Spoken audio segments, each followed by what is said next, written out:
Et bien bonjour tous. Et bien... Bref, j'ai galéré. Et bien bonjour à tous. Et bien bonjour à tous les amis, c'est même on se retrouve pour une nouvelle vidéo les amis. J'espère que vous allez bien. N'oubliez pas de liker la vidéo et surtout de vous abonner et d'activer la cloche de notification pour ne toute de prochaine vidéo les amis. Bon les petits potes, aujourd'hui nouvelle vidéo. Je vous fais pas beaucoup de vidéos comment vous dire ça, gaming, parce que ben il y a le bac et dans ma région l'internet elle est pourrie. Je peux à peine faire des vidéos et charger des vidéos. La vidéo d'hier, j'ai passé 2 heures à la charger. Bon, cesse de bavardage, on va commencer l'histoire. Aujourd'hui, on va voir une histoire. Depuis 10 ans, je suis traitée pour une maladie qui n'existe pas. Ça, c'est vraiment genre, quand tu vois, je suis sûre que ça doit être ses parents, ils ont dû lui dire « Oh non, t'as une maladie », alors qu'ils lui mettaient des pilules pour qu'il dort la nuit. Après, je sais pas quoi, bon, je m'imagine peut-être des trucs. Je n'ai même pas vu la vidéo. C'est parti.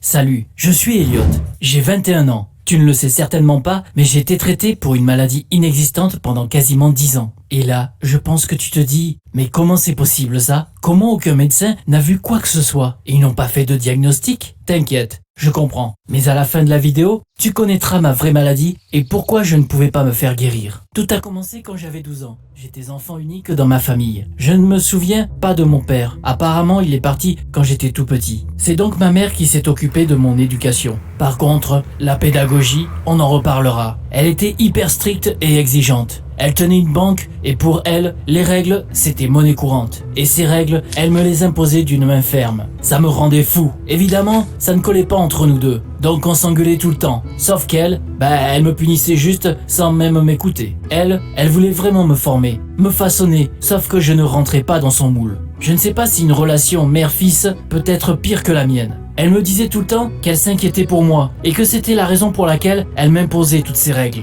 Puis un jour, je suis tombé malade. En vrai, c'était un rhume absolument insignifiant. Mais à ce moment-là, j'ai vu à quel point ma mère avait peur pour moi. Elle n'est même pas allée travailler, alors que son travail c'était sa vie. Et elle est restée toute la journée avec moi. Le médecin est venu chez nous et m'a donné de quoi me soigner. Ma mère était très gentille et ne m'a pas envoyé me coucher à 10 heures comme d'habitude. Non, j'ai même eu le droit de regarder la télé. À ce moment-là, j'ai su ce que j'avais à faire pour vivre une vie normale. Et j'en ai profité très très vite. Un jour, elle n'a pas voulu m'emmener à Disney parce que j'avais pas fini mes devoirs. J'ai fait semblant d'être malade. Elle m'a tout de suite emmené chez le médecin. Oui, il m'a examiné de la tête aux pieds. Et non, il n'a rien trouvé. Donc j'ai commencé à tousser, à prendre mon ventre dans mes mains et à gémir. Le médecin a eu peur et m'a quand même prescrit des médocs. Et ma mère, elle m'a promis de m'emmener à Disney dès que je me sentirais mieux. Depuis ce jour-là, j'en ai bien profité. Je me suis renseigné sur tous les symptômes de toutes les pires maladies et j'ai commencé à les simuler. Plutôt bien d'ailleurs, pour ne pas avoir à suivre toutes les règles de ma mère et donc obtenir tout ce que je voulais d'elle. Elle m'a fait tester par plein de médecins, mais évidemment, il n'y en a aucun qui comprenait ce qui m'arrivait. On m'a examiné tellement de fois, mais ils n'ont jamais rien trouvé. 1 an de diagnostic plus tard, mon livret d'antécédents médicaux avait la taille d'une petite encyclopédie. J'arrivais à m'évanouir, à convulser, à raconter les soi-disant hallucinations que j'avais. Si j'étais à sa place, je sais pas ce que je ferais. Tous mes caprices, et avait trop peur de me contredire. Bien sûr, à chaque fois qu'elle me donnait ce que je voulais, je me sentais mieux. Et à chaque fois, quand elle resserrait un peu l'étau pour remettre un peu de règles et de la discipline dans ma vie, ma mystérieuse maladie revenait. Tout ça, ça a duré quelques années quand même. Des fois, je me sentais mieux. Des fois, je me retrouvais dans un lit d'hôpital. Ma mère a dépensé plein de... J'ai arrêté puisque j'avais totalement faux.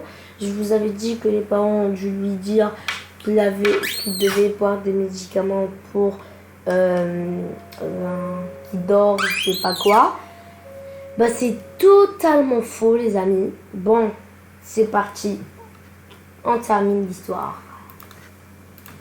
d'argent pour me soigner, voilà. mais sans résultat. Une fois, elle a quand même suspecté que je simulais. J'ai donc simulé un truc horrible, en faisant mine de lui dire au revoir, parce que je ne serai bientôt plus de ce monde. Là, elle a vraiment eu peur. Elle n'a plus jamais suspecté que je simulais mes maladies. Bref, j'étais tout simplement un acteur incroyable pour simuler des maladies. Quand j'ai eu 20 ans, j'ai carrément été déclaré comme handicapé, vu qu'ils ne savaient pas ce qu'il m'arrivait. Je faisais ce que je voulais et on me donnait tout. Quoi? Tu dis quoi? Si j'ai une conscience? Si, bien sûr, quand même. Des fois, je m'inquiétais pour ma mère, mais après, je me souvenais que c'était une femme.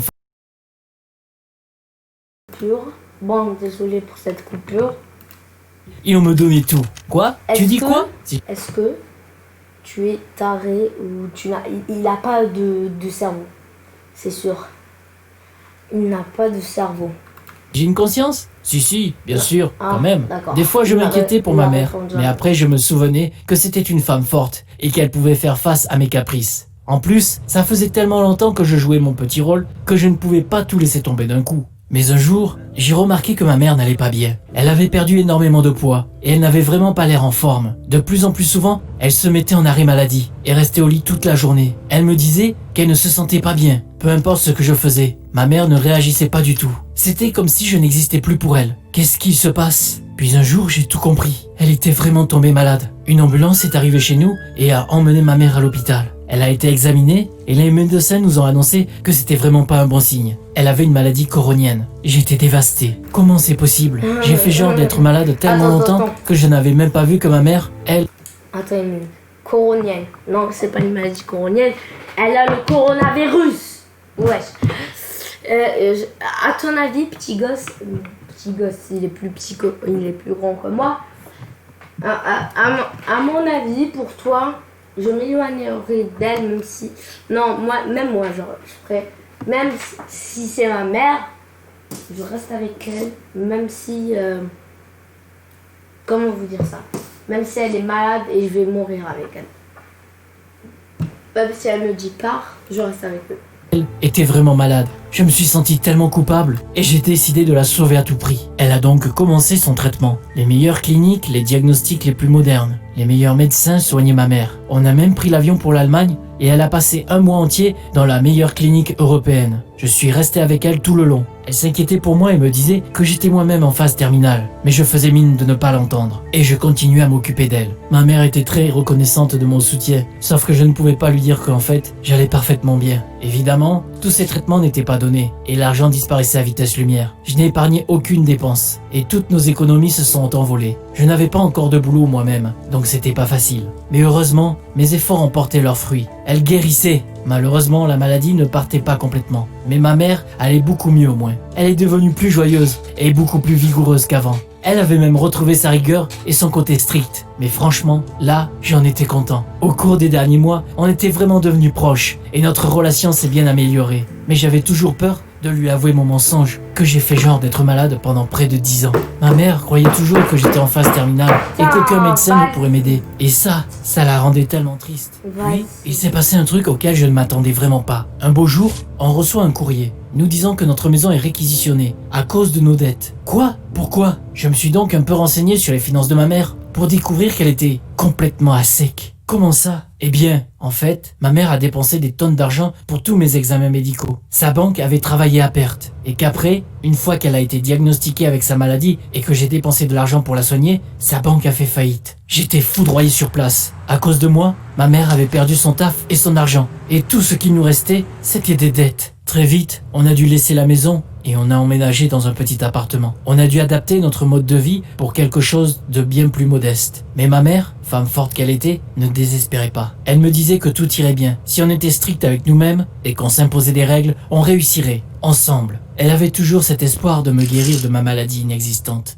Et moi je me sentais coupable. Parce que c'était à cause de moi si elle était malade et pauvre. Je me suis donc dit que je lui devais tout. Que je devais tout remettre dans l'ordre. C'était ma responsabilité. Il fallait que je me trouve un taf. Et un taf qui paie bien tout de suite. J'ai donc postulé dans une grande entreprise informatique pour un poste de manager. On m'a dit non, évidemment. Après tout, j'avais aucune expérience. Qu'est-ce que je pouvais faire? Mais là, j'ai eu une idée de génie. D'après la loi, les entreprises n'avaient pas le droit de refuser un poste aux personnes handicapées. Et moi, j'étais légalement handicapé. J'ai donc réessayé, cette fois en glissant la preuve de mon handicap dans ma candidature. Je pense que la direction de l'entreprise avait peur des poursuites judiciaires, parce que là, j'ai vite été embauché. Ma maladie inexistante m'a encore aidé. J'ai donc commencé à travailler et à gagner de l'argent pour pouvoir aider ma mère. Elle était très fière de moi, mais elle se sentait coupable, parce qu'elle pensait qu'elle obligeait son fils, en phase terminale, à travailler. Et moi, je brûlais intérieurement, de honte, vu que j'étais en parfaite santé. Mais ça, je ne pouvais pas le dire à ma mère. Si elle apprenait que je lui mentais depuis 10 ans, ça l'achèverait juste. Je n'ai donc rien dit, et je continue à me battre contre ma maladie imaginaire. Tout allait bien, mon travail suffisait parfaitement pour nos besoins. J'ai aussi rencontré une fille, Suzanne.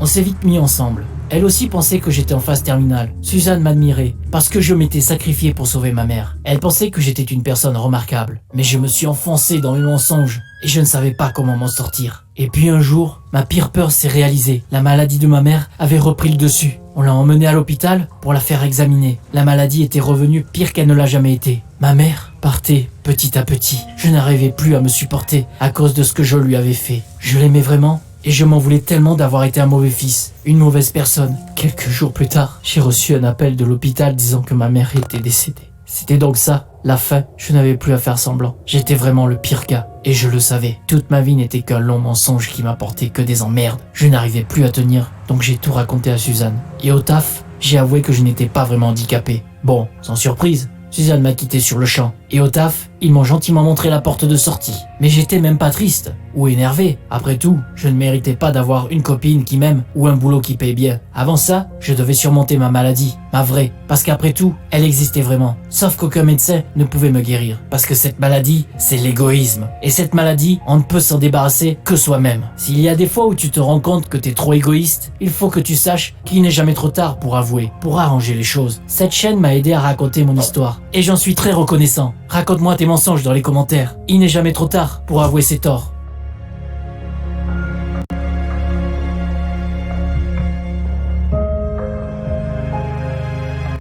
Glissant la preuve de mon handicap dans ma candidature. Les amis, je suis bouleversée. Je vais pleurer là. Son histoire, elle est vraiment émotionnelle. Un petit peu s'il faisait... Ici, il en faisait encore plus et je pleure. Je vais chialer comme un bébé, je te jure. Bébé. Bon, les amis, j'arrive même pas à faire l'intro de fin. Bon, les amis, je dois me calmer, mais sans l'histoire, je pense pas qu'elle est vraie.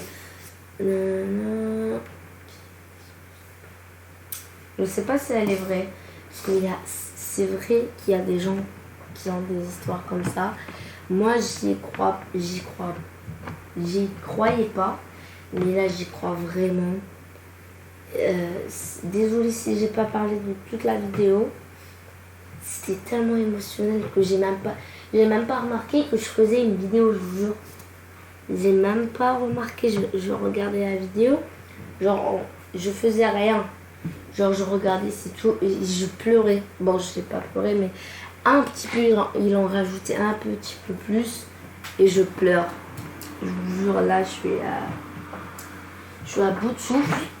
Bon, les amis, j'espère que vous avez aimé la vidéo. N'oubliez pas de la liker et surtout de vous abonner.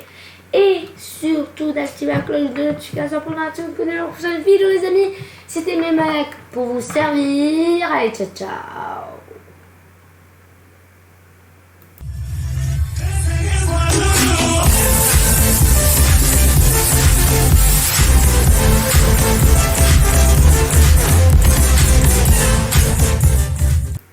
Alors, waouh. Abonnez-vous, likez, partagez, activez la cloche les petits potes.